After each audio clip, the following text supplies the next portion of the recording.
You're listening to the Vacation Rental Key with T&T, the podcast for vacation rental managers by vacation rental managers. I'm Tim Cafferty, and I manage two companies, one in Virginia and one in North Carolina. And I'm one of the two T's.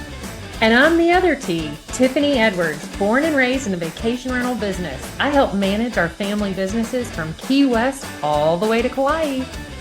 In the next 30 minutes, we're going to give you our keys to success in the vacation rental business.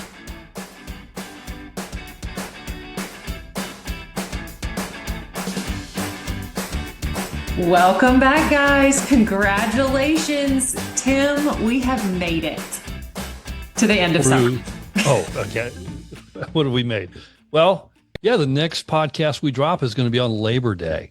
So, yeah, I guess we did make it. There were some touch and go moments, though, this summer, I'll tell you. Every summer is with its own mix of up and downs, but I think it's really important for us to take a look back of the last couple of months and really think through our highs and our lows and share our key takeaways for the summer of 25. There have been some. I think we did have some highs. It's hard to see them at the moment, but when you sit back and go, yeah, we did pretty well on that.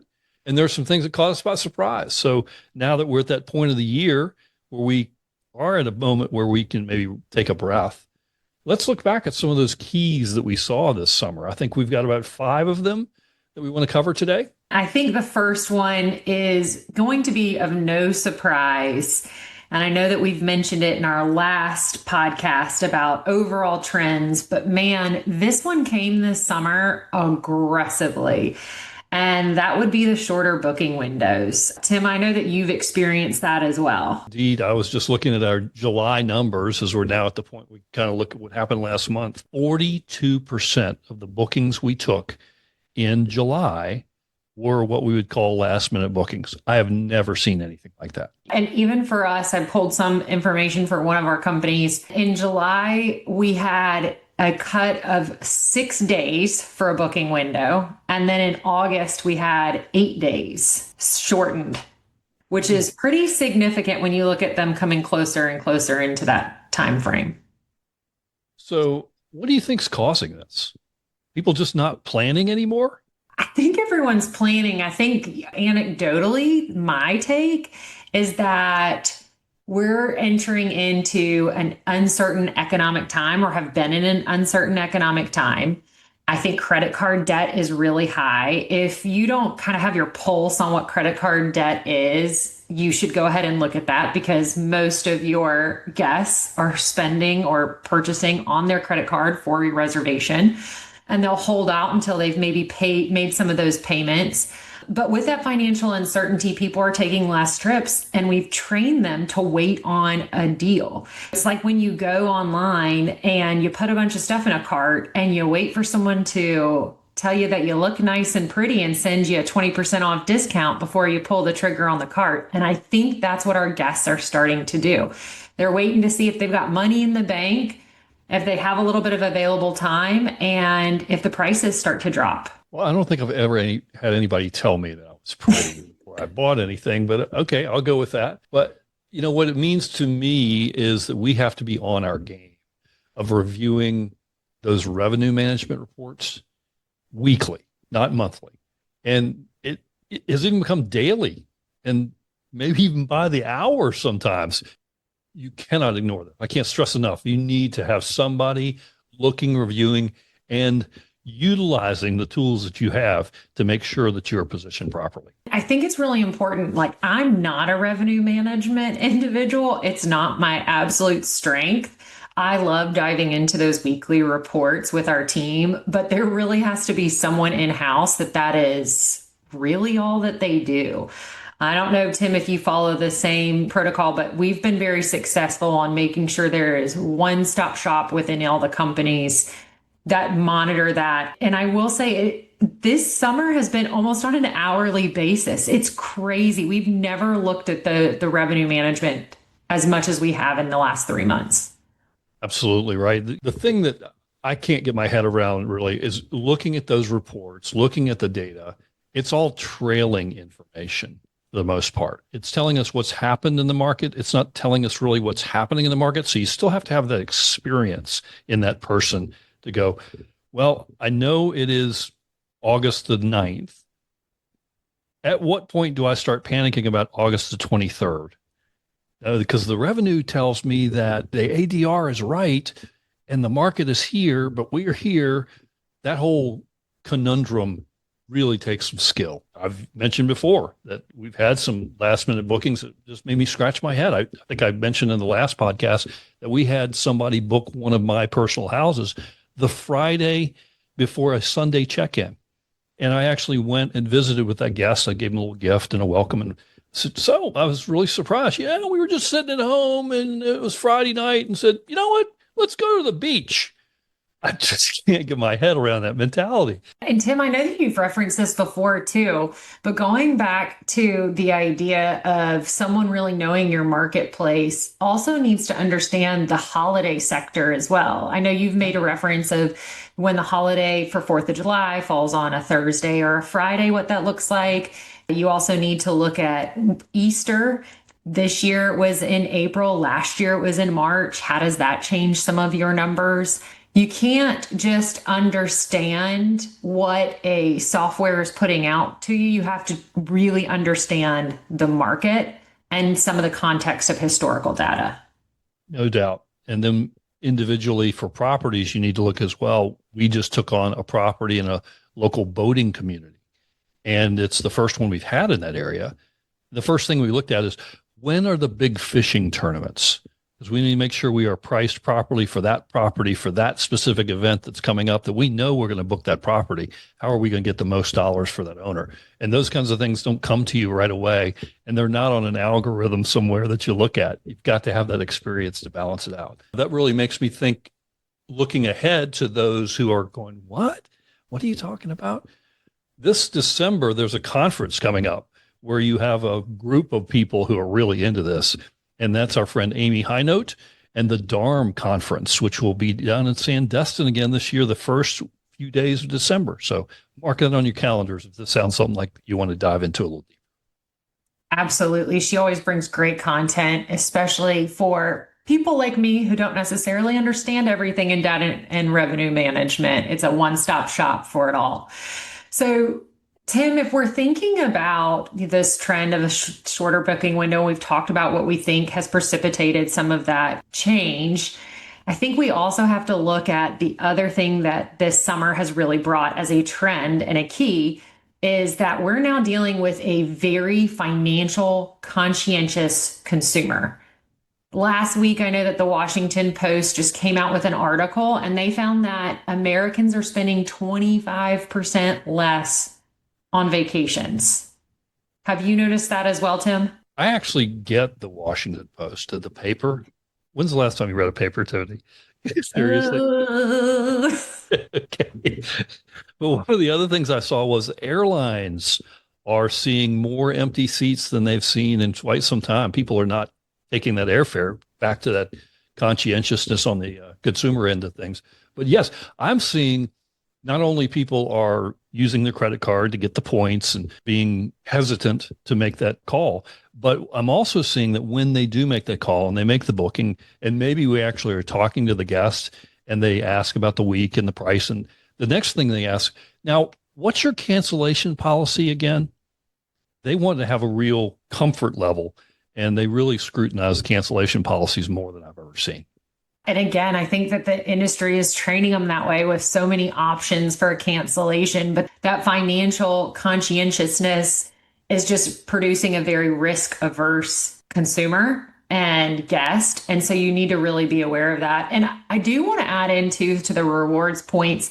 That's another thing that I think overall throughout the world, we're training in terms of travel, and it started with credit card points, but having consumers, having guests utilize credit card points for travel. I've seen that so much this year. That's how we've driven a lot of our flight to the feeder markets that require flights to come into our area, have been using that. We've actually seen in one of our businesses, we list on Marriott Homes and Villas, And we've already surpassed this year in bookings, and the year's not even over yet. And we've seen about a 15% increase in revenue from listing because so many of those individuals are using points to rent out our homes in that specific market. So Expedia also sent in a report recently that was 82% are interested in using points. So just know that not necessarily that you need to be using points within your program, but understand that a lot of your guests are reaching you by utilizing the points to come and see you. Is there a marketing tactic that you think we could employ to maybe help that out? I think that there's great emails to be used, catchphrases like cash in those points, come and visit us, work with your marketing team. So then it also looks like a value add, that they're spending on the property, but to get there, they can utilize the points. So you're giving them this idea that you're cutting the cost for them, but work with your marketing team and really send out those direct email marketing campaigns as it relates to those rewards. I love that. I also love to hear from you folks out there listening. Have you been able to do something this summer that we could pass on to our fellow listeners about utilizing points and taking advantage of this whole more scrutinizing guest? Speaking of scrutinizing, one of the things that you told me about before we started recording was a new trend to me, and that is the decision making is changing with regard to vacations. The people are still coming and they're still paying and so on, but the people who are behind the decision to come is changing. Tell us about that. Tim, this is so crazy to me. So I serve on our local DMO board, and this survey was brought to us by our research and data development team back in the spring. And specifically for the Walton County in Florida, which is a very dominant vacation rental marketplace. And they found that 3 in 5 teens are involved in the planning of vacation activities and destinations. And that is a staggering high number. And I also saw that Amex, as a part of their global trends report, also said that 68% of Gen Z and millennials are utilizing their children and allowing their children to help make decisions on location for travel. So we've seen that a lot just as an overall area that we need to be able to provide activities for children, teens, but also think of it too, if you're multi-generational, that you have some of your older children coming in and making those decisions. So it's not always the matriarch or the patriarch that is now making those choices. I was going to ask you if Henry and Mills were involved in your travel decisions, but then I stepped back and went, they are to an extent. How many lacrosse tournaments have you been to? How many soccer things have you had to do? Yeah, so that's part of the decision-making process too, right? Oh gosh, absolutely. Although I'd say those accommodations are not where I'd like to go spend all of my time. Yes, indeed. I've been to more than my share of cheer competitions and baseball. Weren't exactly on the calendar when we planned the year out. But, another thing that's happening that I just experienced, and that is different types of groups traveling, like girls' trips. Or in my case, I took a guy's trip. We went on a little golfing adventure. That was kind of cool. And my wife just got back from a girls' trip.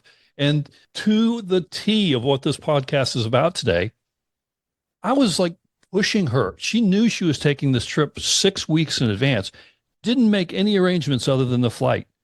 And we're a week before. Have you got your rental car? Do you have accommodations? No, we're going to work it out. There's going to be stuff available. Don't worry. So that's happening. Yeah, absolutely. And so when you think about in your marketing campaign, I know that we do this a lot too. When we start doing some videos and pictures, have on there some of those groups that will travel to your destination, those smaller groups, the guys' trips, the girls' trips, the mother-daughter trips, whatever that may be, and have some of those stock photos so that you can run some of those campaigns throughout the year. And press them for reviews, because those folks are very willing to tell about great experiences. I've seen more great reviews from those girls groups this year than I have from the traditional travelers. So that's terrific. So we've established some trends about what's happened this summer. One of my key staff members here has a saying that proper preparation precludes poor performance. 5 P's, right? And so making sure you can do what you can do in advance, I think, is also something we mentioned here. Getting the work done in advance because you know they're coming. That's such a great point. I want to shout out to Pretty Picky, the company that is in Cape Cod. So I did a Elevate session on how to earn more money and drive more revenue in your maintenance program. And they have totally locked it in terms of preventative maintenance and home care and driving revenue in that department. And so I took a little piece from their playbook and we created a spring cleaning AC preventative maintenance program in-house. And there were several things that we did there. One, we were able to really look at the ACs, provide some additional cleaning. And then two, we were able to review the house and the property to make sure if there were any additional work orders that we could go ahead and give it a little fresh up before the peak season. And man, did that really drive revenue. And knock on wood, we have had such a better peak season AC shutdown than we've ever had. So it has been a huge game changer for us, and was really grateful to that session so that I could learn a little bit more. That is well timed. Not even an hour ago, I had one of my key maintenance techs come in and visit with me, and he was lamenting the fact how this summer particularly, it's on the top of the mind, so that's why we're talking about this summer, more deferred maintenance, we shall call, has been done by owners, where he's having to fix rollers on sliding glass doors and screens that weren't properly prepared and things like that. So we are amping up our preseason game next year to include doors and decks and appliance analysis and things like that, because this has been the summer of dishwashers, washing machines, microwaves, and routers going down. And it never fails. Every summer, it's one big item. You Right. think that you've cleared it out and you pat yourself on the back, and then the next summer, they're all experiencing the same issue. So if that's the case, go ahead and plan like Tim ahead of time and add it into your preventative early low season maintenance program. And if I can get a head nod from our listeners out there on this one, the ones that have been in business for a while, it frustrates me to no end. That owner knows that door is not working properly, but he doesn't choose to fix it in March or May. He waits until a guest complains in July, right? It's always that air conditioner that broke, and you call the owner. Yeah, well, I was just hoping it would get through the season. I know I need to replace it. Well, you just inconvenienced your guest and you lost $2,000 in a refund because of it, dude. So let's get on it. I remember we had an owner once where there was like the carpet was really messed up in one corner, and we had a note for several months that every time someone checked in, we had to say, "We know it's not your fault. We want to let you know we have it scheduled," but the owner wasn't willing to do it until a certain amount of time. So I've experienced, I get that. And here in solidarity, Tim. Yes. And it seems to be always the ones where the owners put a long-term block in place and they end the block the day before the first check-in. So we're all like, okay, let's see what this one's going to be like. Right. Oh boy. You guys feel my pain out there. So that are the trends that I see. Oh, wait a minute. There's one more that I'm seeing that you put on here that I think we need to address as well. Yeah. So this one, I told you about putting something in a cart and being told I look pretty and get a little coupon. I feel like this summer was the year that I turned pretty. I have never been courted by more new AI vendors and phone calls than I have this summer. Every time I look at my phone throughout the day, I shouldn't say every time, but there's been a lot of persistence, which I like to some degree. But again, we're in peak season, not the best time. But on another side too, we've had to break up with a few vendors this summer. And I think you've had that as well. Yes. Does it really do what they say it does? Oh, that's in development. That's the key phrase, right? That's coming. Boy, it's tough. We're just out here trying to get it done. So there's a lot of bluster out there. And so We talked about DARM before. One of the key things when we go to those conferences is I have to have one or two employees run interference for me so I don't go and buy those shiny objects over there in the corner. Boy, that looks cool over there. Why don't we give that a try? No, Tim, we're not going over there. We're not going to talk to those people. You have a handler. I have a handler. Yes, indeed. Well, someone really wise once told me, and I won't say his name because once I start saying it, I'm sure you can identify exactly who I'm speaking about. But a wise individual once told me that a vendor should not be jumping into my ledger to make their profit. It's not going to be a sustainable company. So one, because they won't be able to take over the market share because most people won't be able to afford their services. And two, a PMS will eventually replicate what it is that they're providing and make their specific service obsolete.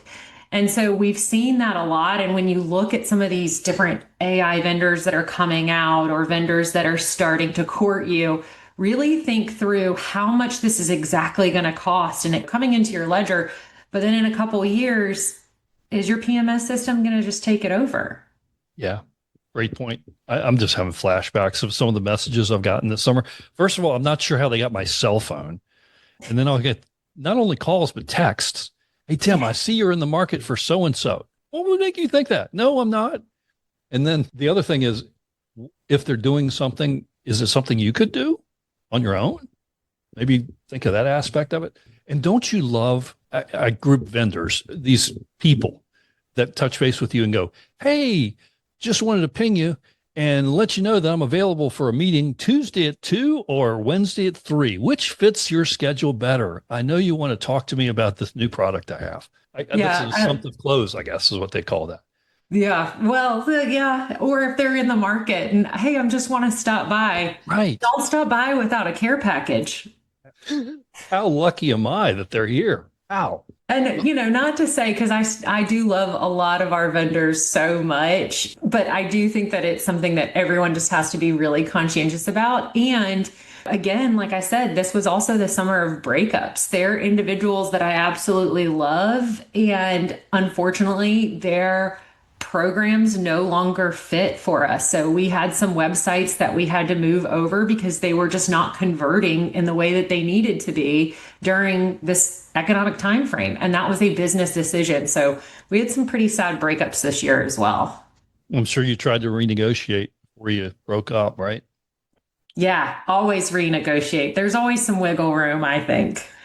Yeah, but that is a good operator that looks at all the sacred cows, making sure that they truly are sacred.